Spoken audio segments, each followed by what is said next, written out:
السلام عليكم ورحمة الله تعالى وبركاته.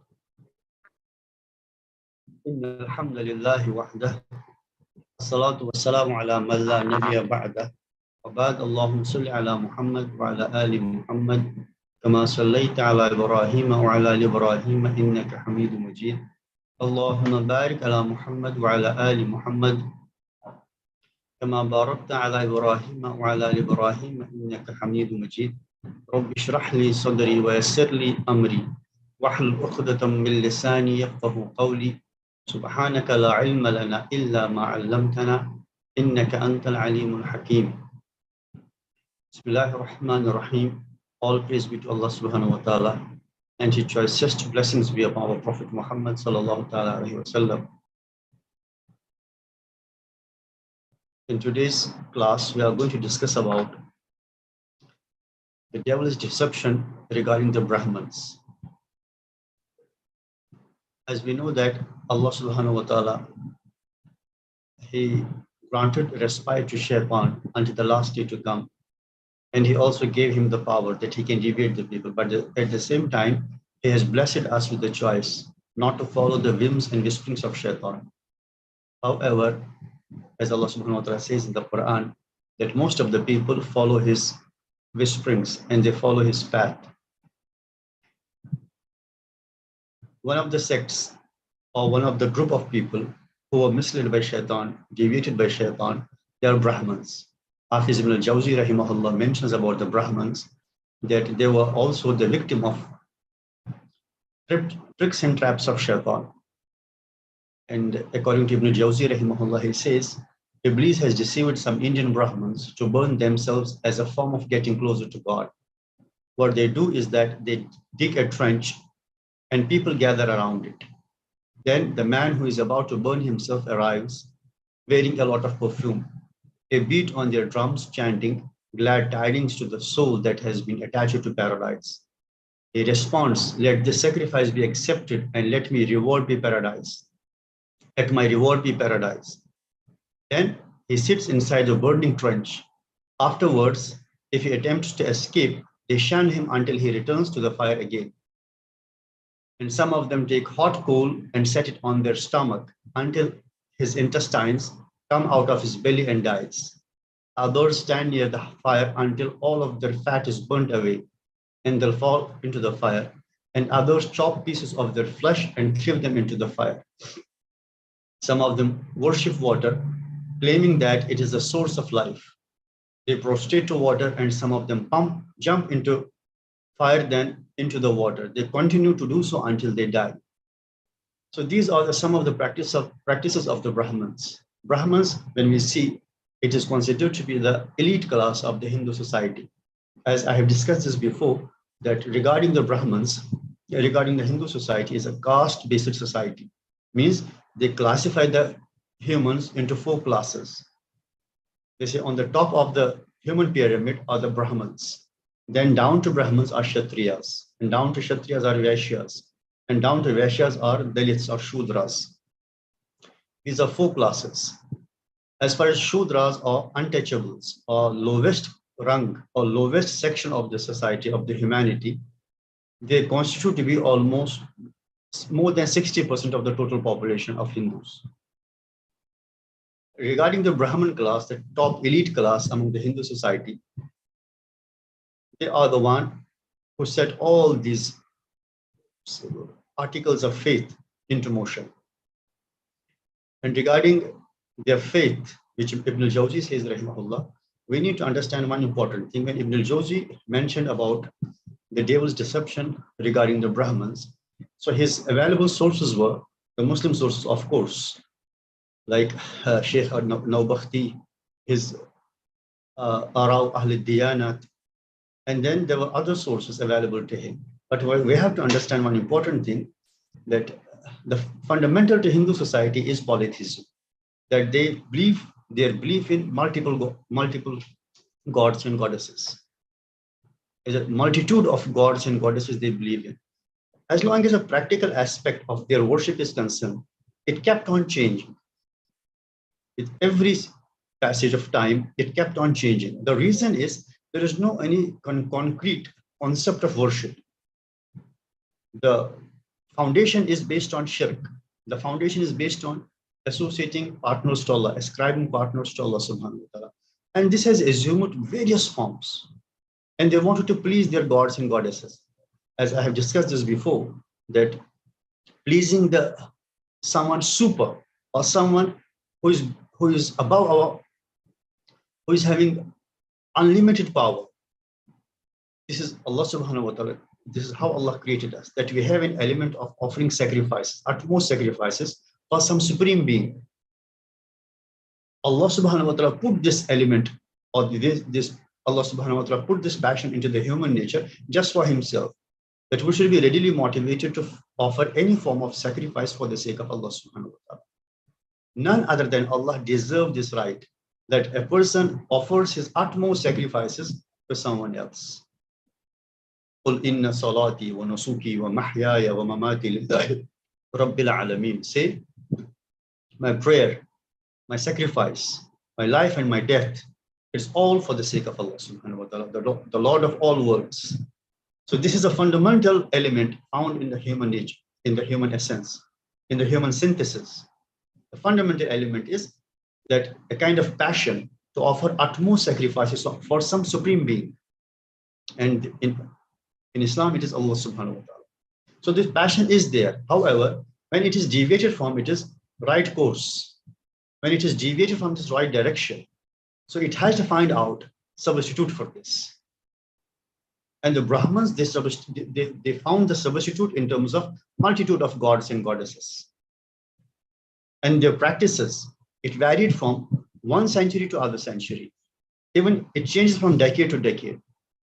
If you have just, we can say, an empirical study of practices and rituals of Hinduism, from one part of the same state to other part of one single state, you will find out a variety of forms of ibadah, a variety of rituals.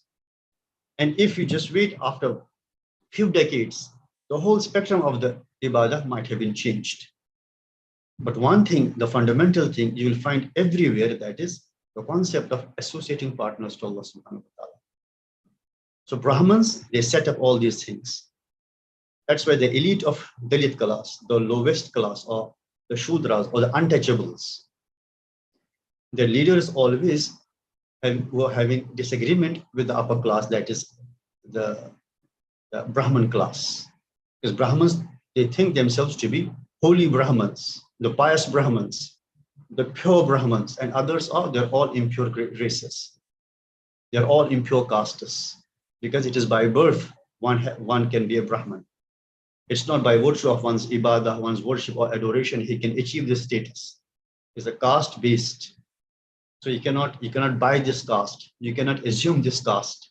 This is how Shaitan made them to think that you are special people and you are offering their sacrifices. So they set up different modes. And even until very recently, it was in 20th century that the practice of sati, S-A-T-T-I, sati, the practice of sati was abolished. What was practice of sati? That if any person, he passed away, the wife of deceased, she was supposed to be burned alive along with her husband.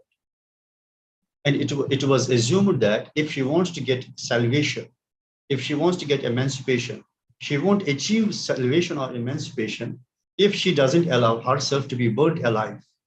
So husband passed away, he has to be burnt according to Hindu rituals. But what was wrong with the wife? She was supposed to be burnt alive, and this concept was known as sati concept. There was one of the reformers of India, Raja Ram Mohan Roy. He also founded one of the organization, and he was one of the elites of India, one of the educated person of India, and he was, of course, a royal man. His sister-in-law, she was also supposed to be consumed by the practice of sati. His brother passed away, and then his sister-in-law, she was supposed to be burned alive along with the husband. Then he raised his voice against this evil practice, and then British, because India was also the colony of the British, so they passed a resolution, they passed a law which abrogated this practice. So it was until 20th century that they used to burn alive the woman along with the husband.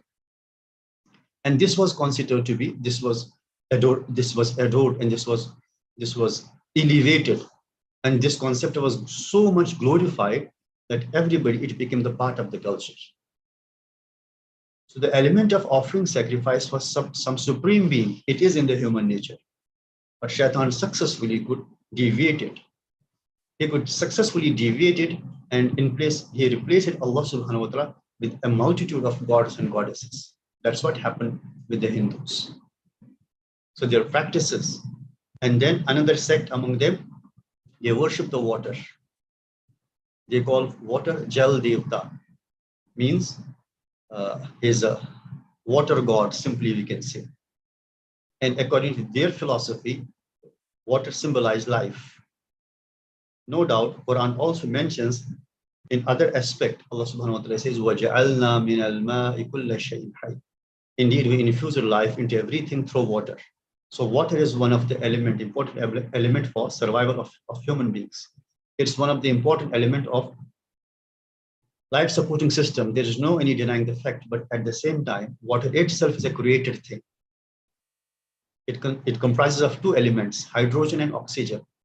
Two elements of hydrogen, one element of oxygen together forms water, which is itself helpless in its creation.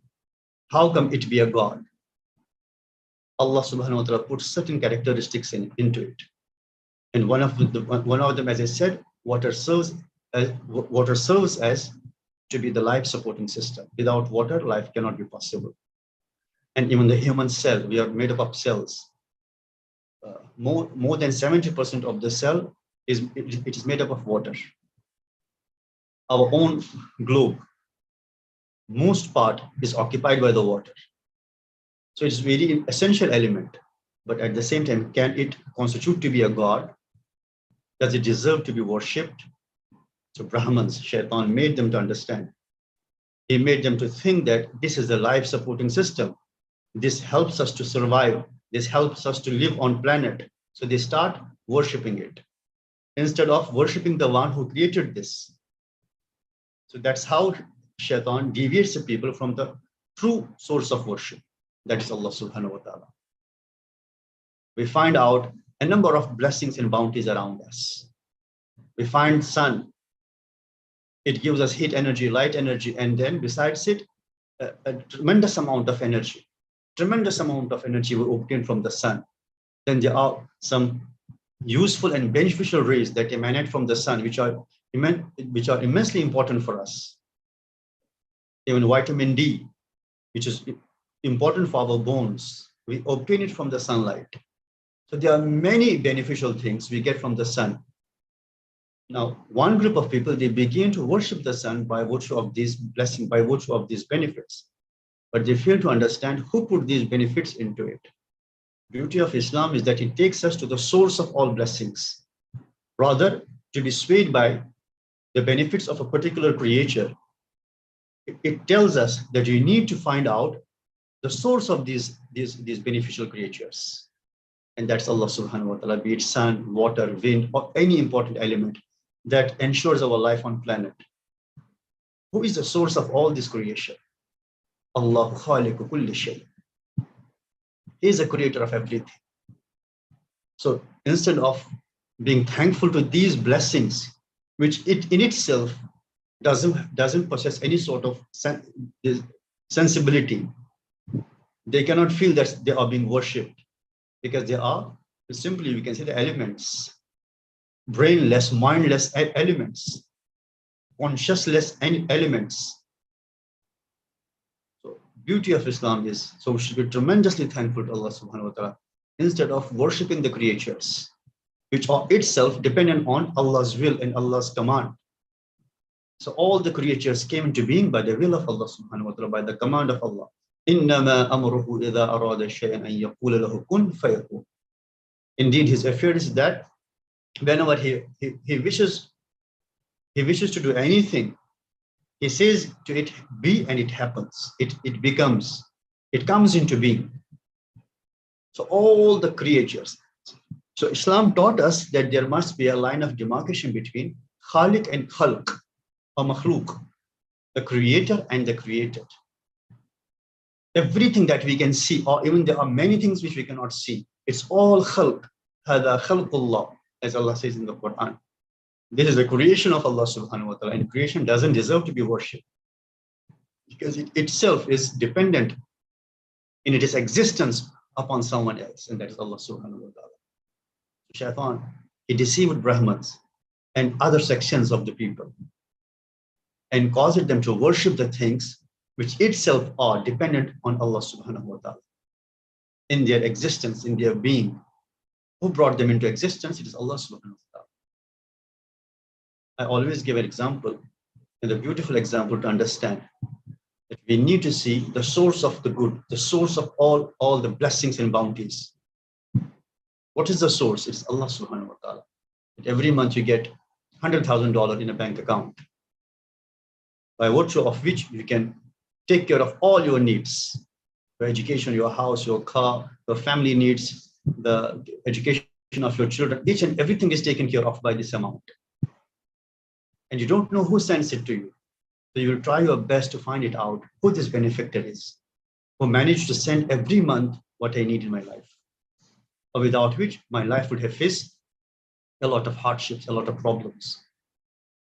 We have the blessing of eyes, eyes to see, brain to think, a mouth to speak, ears to listen, and legs to walk, hands to grip, and then many multitude of plethora of blessings.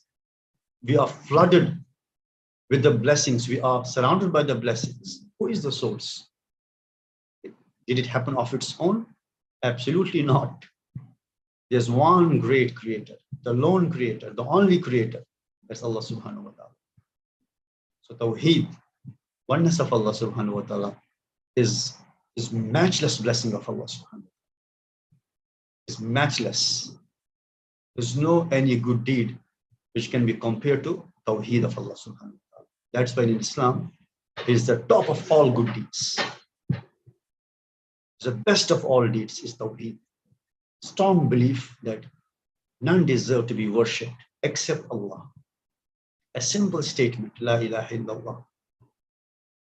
There's no God worthy of worship except Allah subhanahu wa ta'ala. So be it any creature, animals, insects, plants, celestial bodies, terrestrial bodies, whatever creatures are, they don't deserve to be worshipped. So Shaitan deceived the Brahman class that water, it gives life, it helps you to survive. Sun, it gives you life, it helps you to survive. So they need to be worshipped. Another important thing, that whenever anybody is doing good to us, a natural response on our part is that we want to repay to this good. Is a human tendency. And if a person is not having this tendency, he is selfish and thankless person. If a person is having the sound mind and sound reason and sound human nature, if anybody is doing, however small this good is, automatically, spontaneously, a person wants to repay to it. And he feels humbled in front of the benefactor. He totally feels humbled. He wants to repay to this. And this concept of showing our response to these bounties or blessings, or any good or any kindness, it is something fundamental to human nature. That's why simply all over the world, just cutting across the barriers of human religion. If you do good to someone else, instantly and without much delay, he spells out or she spells out, thanks, thank you very much. Now it depends upon the nature of kindness you show to others. So this is fundamental to the human nature. This lump of clay, Allah has put this into our nature. And Islam teaches us, yes, you have to be thankful to others. One of the hadith says, Man lam yashkurin nas, lam yashkurillah. The one who is not thankful to people, to their kindness, thankful to their kindness, to their compassion, or to the good they did to you, can never be thankful to Allah subhanahu wa ta'ala. However, we need to understand, if people are good to us, who put this goodness into their hearts? Is it of their own, Do they possess this of their own, or there is some great creator, tremendously knowledgeable, tremendously powerful, and tremendously wise, to put all these things into the human mind or into the human heart, that they tend to be kind to others, compassionate to others, benign to others. And we want to repay to this. But at the same time, our true thanks must be to Allah subhanahu wa ta'ala. That's a behavior and manners of the pious people. Whenever they find any good, first and foremost, they are thankful to Allah subhanahu wa ta'ala, because they know He is the source of this good. Though it may appear from, it may be surfaced through a person, through an agency, but they know that none of the creatures possess any sort of kindness of their own. None of the creatures possess any sort of compassion of their own. It's all through Allah subhanahu wa ta'ala. So these Brahmins and those who follow this trend or this specific behavior, that they start worshipping the creatures.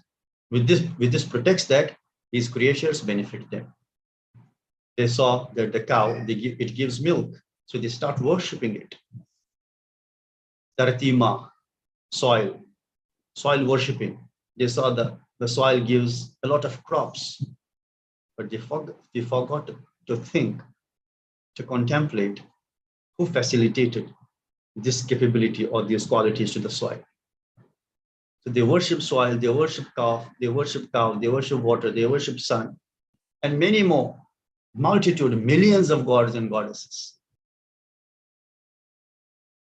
Thanks to Allah subhanahu wa ta'ala upon the ni'mah and blessing of Islam, that we are saved from all such things. 300 crores, subhanallah. Yes. Even many more. There's a proverb in Urdu language, jitne kankar utne shankar. As many as pebbles, as many as gods. As many as stones, as many as gods. So there's no limit to it. So this is how Shaitan deceived this class. But some of the practices which Ibn al-Jawzi mentioned, rahimahullah, maybe that time they were prevalent, but later on with the passage of time, they were all abrogated. But with the passage of time, some new practices come into existence. And it keep on reviving. Say, for example, until the 20th century, there was Sati system, that the wife was supposed to be burnt alive along with her husband. It has been abrogated. But I don't think now it is practiced in any part of India, because after India got its independence from the British, they kept this law upheld. So they did not make any sort of change. But according to their own Hindu religion, it should have been abolished. It should have been repealed, but they did not repeal it. It is still practiced. So we don't find any of the woman, she's being burnt alive along with the husband. So in 20th century, there was a practice. In 21st century, we don't find that practice at all. So it means that these practices keep on changing. Maybe what Ibn al-Jawzi says, rahimahullah, about a person that they used to dig a trench, then put the fire into it, then a person was pushed, he was thrown into it. If he tried to just escape, then he was forcibly taken back to this until he was burnt alive. And this was considered to be a sacrifice in the name of gods and goddesses. But nowadays, we don't find such a practice, that they do such a thing. But yet there are many other practices, evil practices, which they practice in the name of religion and in the name of sacrifice, offering their sacrifices for the gods and goddesses. So this is devil's deception regarding the Brahmins. And Ibn al-Jawzi has just concluded his discussion on Brahmins, that what is strange is that the Indians were considered sources of wisdom. Glory to He who blinded their hearts to the point that Iblis became able to lead them this way. Because India, it was known for the wisdom. It was known for its heritage spread over 5,000 years. But how easily Shaitan misled and deviated them That's why Muslims, those conscious Muslims, should be tremendously thankful to Allah subhanahu wa ta'ala that at least Allah subhanahu wa ta'ala saved us from falling into the swamp of this polytheism or into the swamp of this shirk. So after the Brahmins, now we talk about the Jews, Al-Yahud. Regarding the Yahud, as far as the word Yahud is concerned, there are many opinions about it. One of the opinion is that Yahud is actually, it was the son of Sayyidina Yaqub alayhi salam, Yahuda, and it is after his name they came to be known as Yahud. This is one of the interpretations. Another opinion is that Yahud is actually those, it is from Huda, means guidance, those who are on the right path, because Allah sent a lot of messengers to them, and a group of them, they were on right path, but later on they deviated from the right path. The name which was given to them as a blessing, as a title for them, not the same word was used for them as an obnoxious name, as a reprehensible name. So these are the different opinions regarding the etymology, regarding the derivation of the word Al-Yahud. And Iblis' deceptions, how he deceived them. It took many forms. And Shaitan deceived them. However, one of the fundamental things, we need to understand two concepts. One is ifrat, second is tafrit. Ifrat is when you raise a particular article of faith, when you raise it above its appropriate position. Then is tafrit. Tafrit means when you deflate it from its appropriate position. Or simply, I should put it this way. Ifrat is if a person is just graduated. You say, oh, he's more than PhD. So you attribute doctorate to a person who has not even done his master's. So you say his doctorate is even better than a doctor, the one who is carrying a doctorate degree. But when we see, he's not even the graduate, or simply he's a graduate, not even the postgraduate. So this is known as ifrat. When you exaggerate, exaggeration is ifrat. And when you depreciate to the level that you deprive a person of all the qualities, all the skills, or all the characteristics, that's known as tafrit. Regarding Yahudu Nasara, Yahud, Jews and Christians, Yahud, they were afflicted with the disease of tafrit.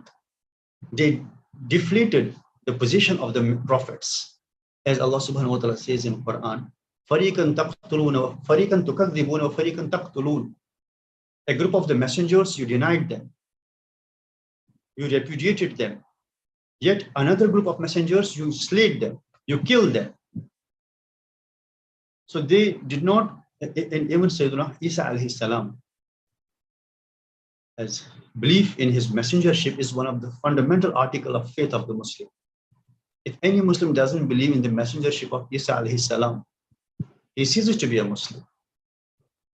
Even though he believes in oneness of Allah, though he believes in Tawheed, because his messengership, his prophethood is mentioned and established by the Quran. So any person denying any part, any portion of the Quran ceases to be a Muslim. So his prophethood is established by the Quran. So there's no way but to accept him as one of the mightiest messengers of Allah subhanahu wa ta'ala. And regarding the Jews, na'udhu billah, they say he was illegitimate son. You see how they deflated and depreciated the position of Sayyidina Isa alayhi salam. That was the behavior of Yahud, most crooked people on the surface of the planet. That's why Allah subhanahu wa ta'ala says, فَبَاءُوا بِغَضَبٍ عَلَىٰ غَضَبٍ. Wrath upon wrath, they earned it of Allah subhanahu wa ta'ala. Wrath upon wrath, anger upon anger of Allah is upon the Yahud. So they were victims of tafrit, or they were victims of depreciating the position of messengers. And even they went to the extent, if you see the Old Testament, in the Old Testament, we find out that there is a mention of many messengers. Lut alayhi salam, Dawood alayhi salam, and then Ibrahim alayhi salam, and yet others. In Old Testament, they are the mention of the prophets. But the ugly part of the story is that, the worst part of the story is that the way Old Testament depicts the behavior of the prophets, it is truly obnoxious. Sayyidina Lut alayhi salam, na'udhu billah, he is depicted that he did fornication with his own daughters. Na'udhu billah, na'udhu billah. Sayyidina Dawood alayhi salam is depicted, na'udhu billah, the person with tremendous amount of lust within the heart. That he got Saul killed because he wanted to just have affairs with his wife. Na'udhu billah min zalik. So the obnoxious picture of prophets, on the other hand, when we see the picture of prophets given by the Quran, is the loftiest example set for the humanity. The most upright character is that of the prophets. They are the symbols of civilization. They are the epitome of guidance, and they are the gist of divine will. And they show us how to please Allah subhanahu wa ta'ala. So Yahud, they deflated the messengers. They downplayed their importance. And they thought that they are on the right path. And then among them, Ibn al-Jawzi mentions, rahimahullah, some of the deviations of Yahud. He said they claim that there are similarities between the Creator and His creation. And even the corruptions in the Christianity, if we see historically who made these terrible corruptions, prominent corruptions in the Christian thought, they were also Yahud. Say, for example, Paul the Apostle, the man who is highly glorified in the present day Christianity, Paul the Apostle. Who was he? He was the man who killed many disciples of Sayyidina Isa alayhi salatu wa taslim. Sahaba of Isa alayhi salam, he got them killed. And he was on his mission, he was chasing his disciples, they were moving towards Syria. This is what the tradition says. That Jesus resurrected in front of him and he afflicted him and he was rendered blind. He was rendered sightless. Then Jesus told him, if you want to get cured, you go to so-and-so of my disciple, he will cure you. Hereupon he became Christian, Paul the Apostle. And it was this Jew who made, we can say, terrible corruptions. And even the concept of Son of God. Who said this?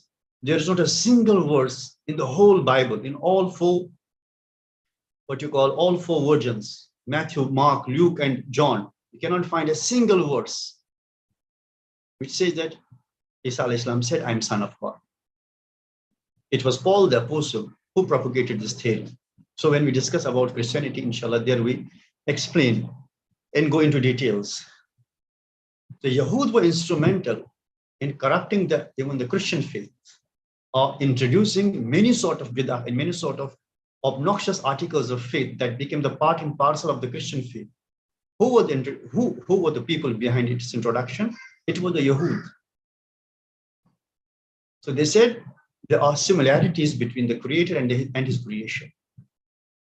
Had this been true, then everything applicable to the Creator will be applicable to the creation.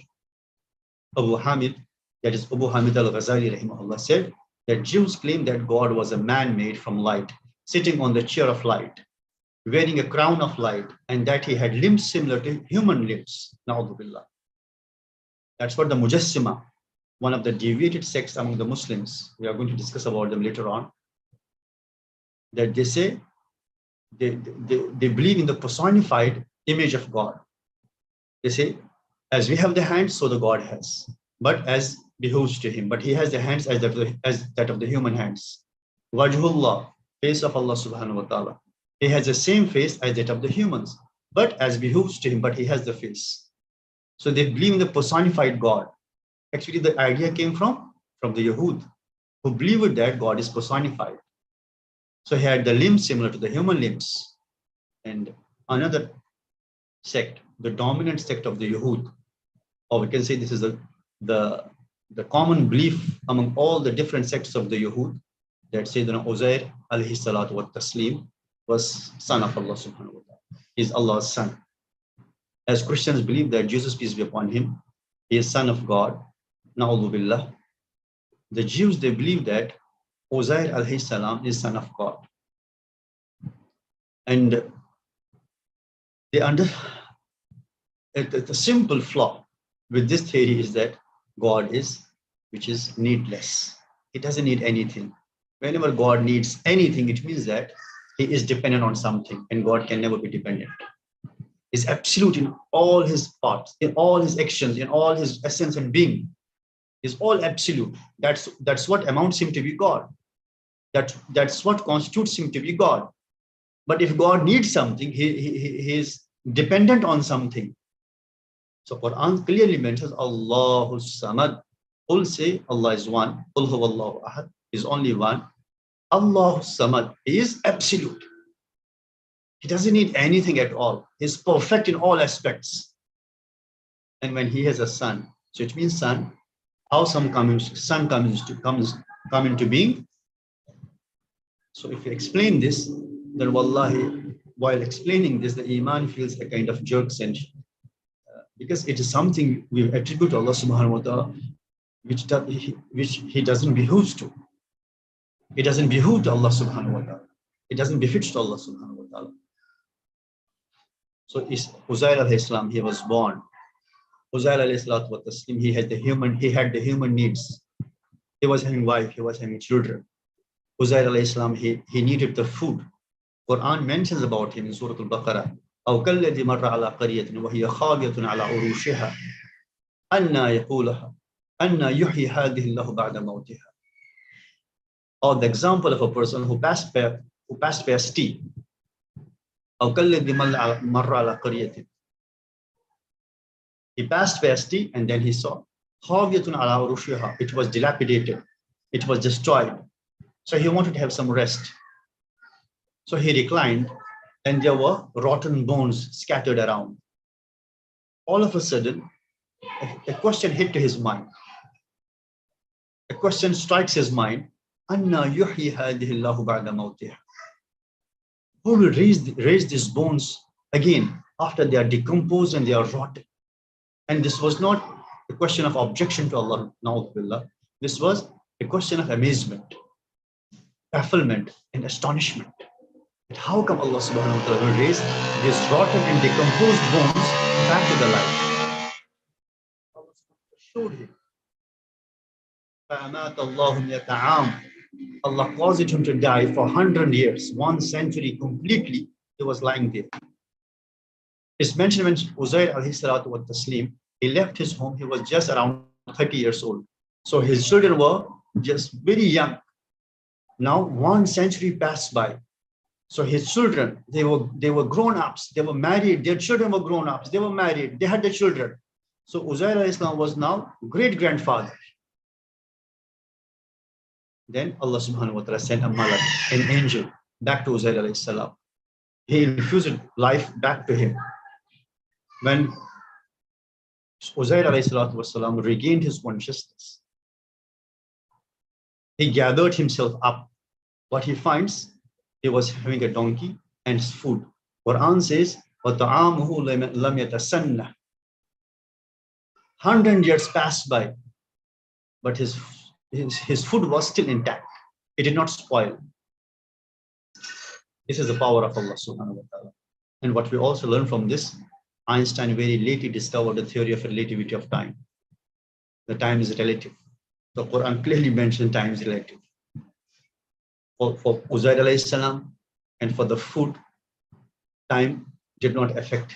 It was not allowed to pass. It was made still there. And for other objects, other creatures, it was moving on.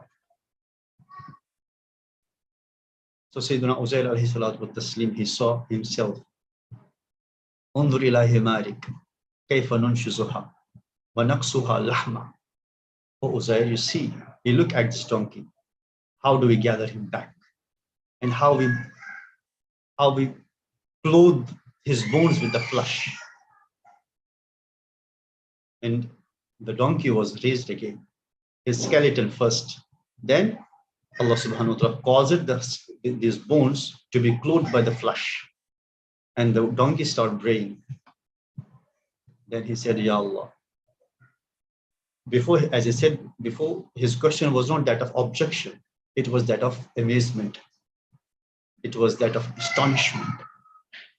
When he returned back, the whole story is described by Ibn Kathir rahimahullah ta'ala in the tafsir, and other mufassirin, Imam Qurtubi and others, they have also mentioned the story of Uzair alayhi salam. When he came back, all the elders, just a minute, please.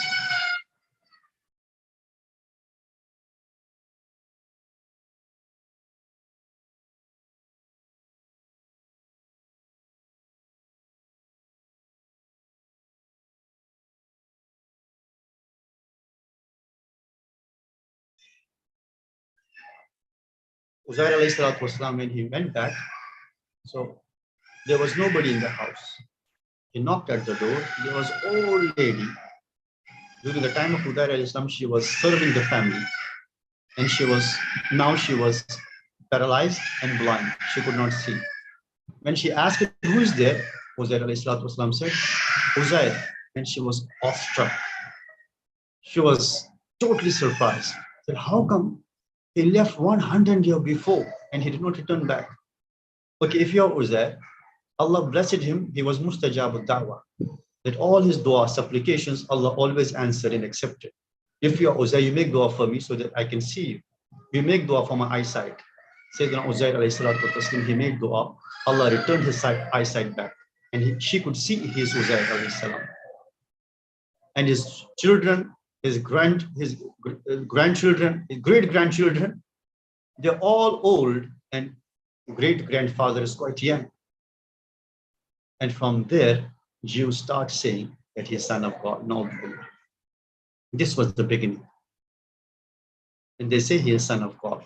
Ibn al-Jawzi has also mentioned this, the reason why Yahud called him as son of God. It is because Quran also authenticates that Allah subhanahu wa ta'ala caused him to die for 100 years, just as a sign. But they forgot that Uzair alayhi salatu wasalam, he was born, he begot and he was begotten.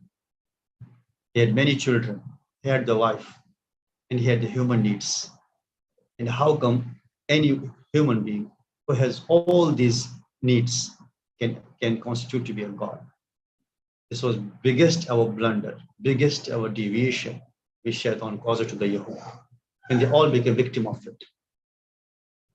Instead of, though they believe in Musa alayhi salam, they believe in Torah, but they hold Uzair alayhi salam in Bible Ezra.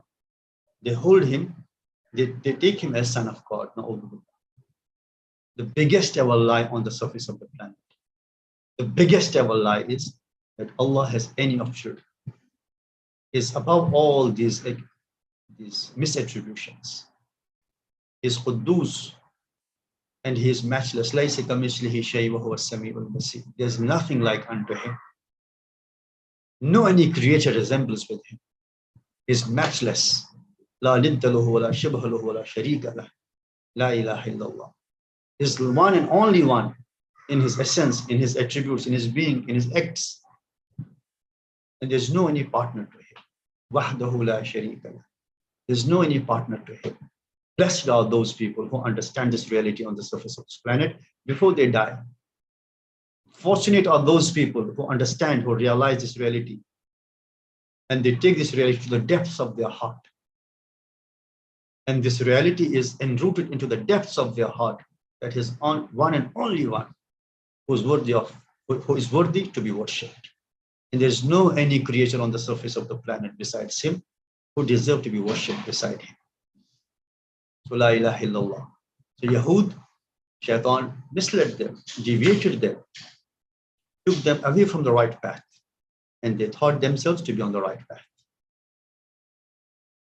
And they forgot that what they attribute to Allah subhanahu wa ta'ala is not actually that they are doing some great contribution. They're actually attributing flaws to Allah. By attributing son to God is actually attributing flaws to God. Na'udhu billah. He's flawless. And once any of these articles of faith are attributed to him, so this person is not doing any service. to his servitude. Rather, his adding faults and foibles to Allah subhanahu wa ta'ala, which is totally free of all such accusations. Is salam. Salam is free of all imperfections. And to have a son is imperfection. Then a person is dependent on such things. So Yahud, this was the cause of their deviation. Yet there were many other things among the Yahud. One of the important things, as that of Brahmins, they thought themselves to be special race, that we are special people. And one of the fundamental article of faith is to every newborn child, as we give adhan, they say to every newborn child, you are special people. You are chosen people born to lead. You are chosen people born to lead.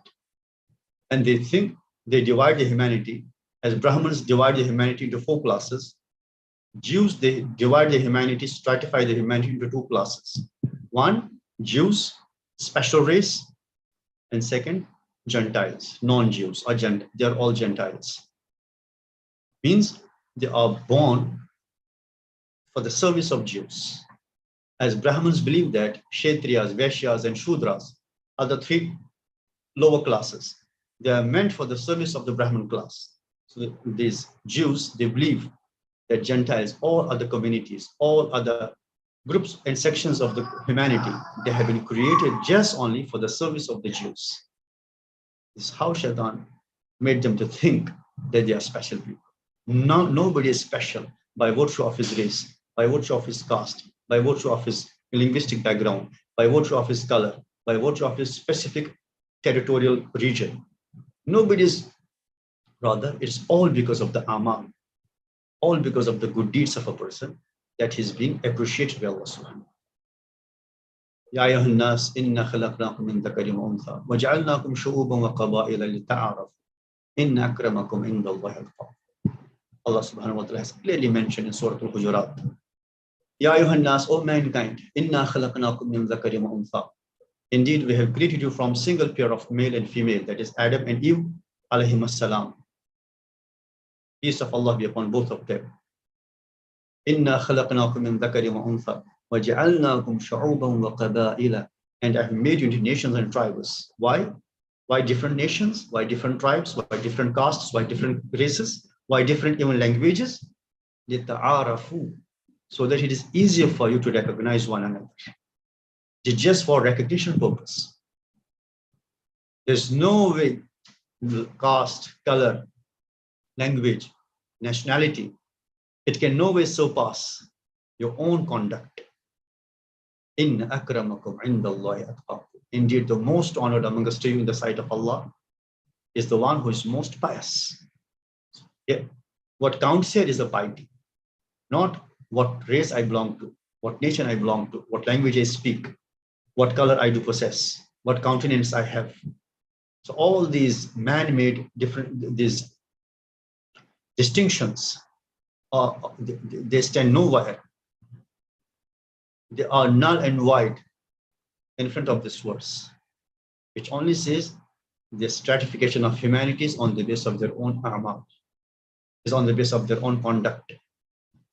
Those who are good, who practice good according to divine commandments, they are the best people they are the best lot of the humanity, even though they are Negro people with a dark black skin, living in the remotest part of the world. On the other hand, with a fair skin, Caucasian, there's no white supremacy, living in the ultra-modern state of the world, but away from the commandments of Allah subhanahu wa ta'ala, giving importance all these man-made distinctions, is away from Allah subhanahu wa ta'ala. But at the same time, he can be also from the same region. So all these man-made distinctions, man-made differences, it vanishes into thin air when we see it through the prism of Islam, through the prism of the Quran and Hadith. It vanishes into thin air. So what is appreciated? Our amal, our good deeds. Because we are all held responsible and accountable for what we do. وَلَا تَزِرُ وَازِرَةٌ وِزْرَ أُخْرَى. No bearer of burden shall bear the burden of others. Each and every single human being is supposed to be held responsible individually by Allah subhanahu. So we are responsible, we are accountable individually for all our deeds. Our race, Prophet said, sallallahu alayhi wasallam, man abta bihi nasabuhu lam yusri bihi amal. Man abta bihi amaluhu lam yusri bihi nasabuhu. Anyone who has been pushed away, pushed to the back by virtue of his deeds, by virtue of his amal, by virtue of his actions, his nasab, his lineage, his family background, will not bring him ahead, will not benefit him at all. Abu Lahab, he was from Quraysh, noblest of all tribes in Arabia. Prophet's own tribe was Quraysh, sallallahu alaihi wasallam. His own uncle, Abu Lahab, Quraysh. Bilal is Habashi. Bilal much celebrated. And Abu Lahab, Quran mentions, Tabbat yada Abi Lahabin wa tab. Woe to the hands of Abu Lahab, and be he destroyed and perished. Sayasla naran dhata lahab. Soon he shall enter the blazing hellfire. He is the man with a good lineage from Quraysh, from one of the noblest, rather the top tribe of the Makkah, top tribe of, he was top clan of Makkah. But his tribe, his being from Quraysh, won't benefit him because his deeds were obnoxious. An Abyssinian slave, Bilal radiallahu anhu. You see, in Malaysia, the one who gives adhan, he's called as Bilal.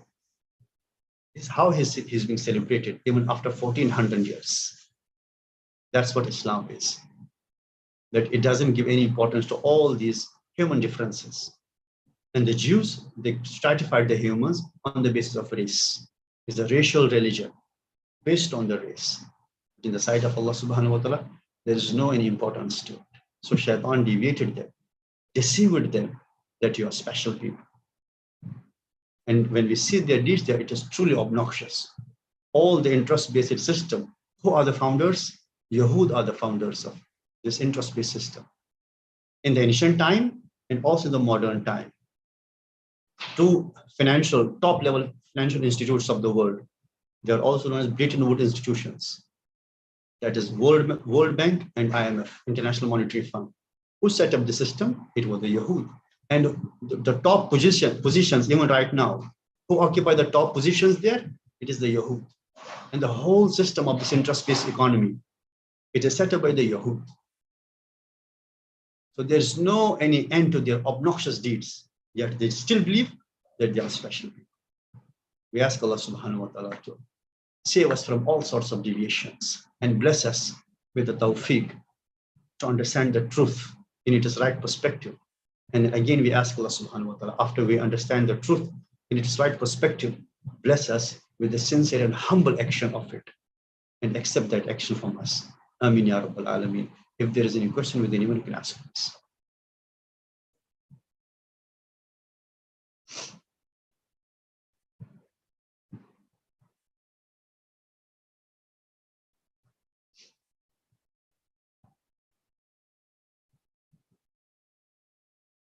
Yes, true. All the inventions, all the innovations, all the bid'ah, it is the handiwork of the Brahmins. And it was because of their hegemony in the society and their discrimination of the Shudras. The Shudra leader, one of the top intellectuals of India, is also known as father of Indian Constitution. Father of Indian Constitution, Dr. Bhimrao Ambedkar. B.R. Ambedkar is known to be as father of Indian Constitution because he was a chairman of this Constitution Committee, who were given the task to frame the Constitution for India. And he was the chairman of the committee. He was Hindu and he was from the lower class, Shudra class, but one of the top intellectuals of India, as I said before. And he had a lot of differences with Mohandas Karamchand Gandhi, M.K. Gandhi, a lot of differences. And ultimately, he renounced the Hinduism because he thought that the religion was based on caste. his community can never achieve the honor and dignity in the society. So he renounced it. And a good number of Shudras, they also renounced Hinduism and they became Buddhists. He authored a book, Riddles in Hinduism.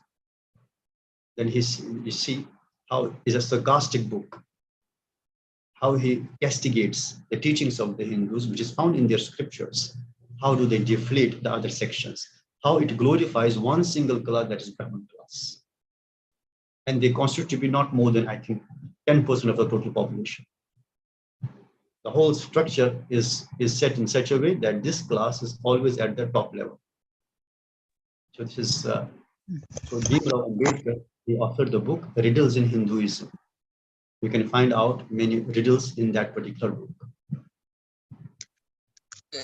Sheikh, when talking about that particular religion, it's like whatever the Brahmin said, it is good. Whatever the Brahmin didn't say is evil. For example, that goes without saying.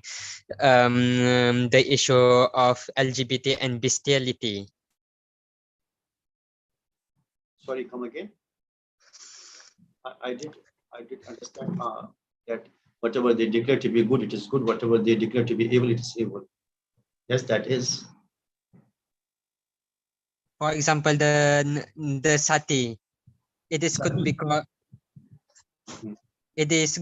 the Brahmin said so. Yes, true. And even many of the Hindus, they objected the authenticity of the religious scriptures because they said they have been structured in such a way so that a specific class enjoys enormous freedom and liberty, and yet other classes they are subjected to their service. So they challenged the authenticity of the Vedas. They challenged the authenticity of the religious scriptures of the Hindu. They say it is a class-based scriptures which give importance to a specific section of the society, yet other sections are totally undermined and deflated. And that's true. It's not, there's no need to opinion about it. It's still, you can say, the deeply rooted concept in the Hindu society. It's deadly beyond imagination that any non-Brahman can marry a Brahman girl, or any non-Brahman can marry a Brahman boy. That's deadly possible. They're strictly following this endogamy concept, that marriage within the class. Outside the class, that is beyond imagination, because they think purity of race has to be maintained. Like the Jews, as their concept is, they have to maintain the purity of race. For this, any Jew will prefer to marry a non-Jew, a Gentile.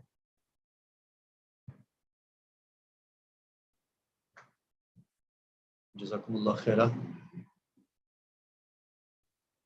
Yes, it is, as I said before, nowadays there are, since it led to a lot of discrimination in the society, there are Naxalites, there are Maoists who are fighting for their rights because they happen to be Shudras, they happen to be from the lower classes.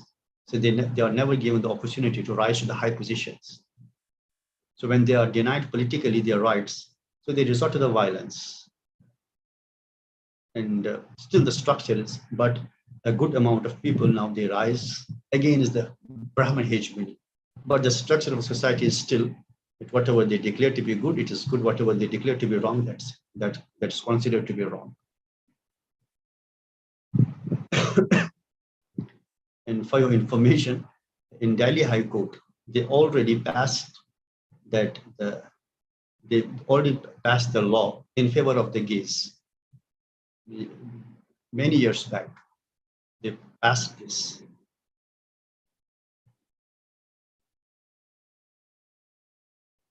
Sheikh, about the court about gays. Yes, about the gays, court has passed a decree that it is lawful. If any two men, they enter into the contract, there's nothing to be worried about. They get the legal impunity, legal protection they get. It's already passed by the Delhi High Court, if I'm not mistaken. Sheikh just discovered that the entire concept of nihilism is Jewish root. Regarding the relationship between nihilism and Jewish faith, inshallah, I think we talk in our upcoming class because it may take a bit longer. But just remind me of it. Probably next Talbis Iblis class maybe. Inshallah, inshallah. But do just remind me of it. Okay, shukran Sheikh. عفواً، جزاكم الله خيرا. سبحان الله وبحمده سبحانك اللهم وبحمدك أشهد أن لا إله إلا أنت أستغفرك وأتوب إليك. سبحان ربك رب العزة عما يصفون وسلام على المرسلين والحمد لله رب العالمين. السلام عليكم ورحمة الله تعالى وبركاته.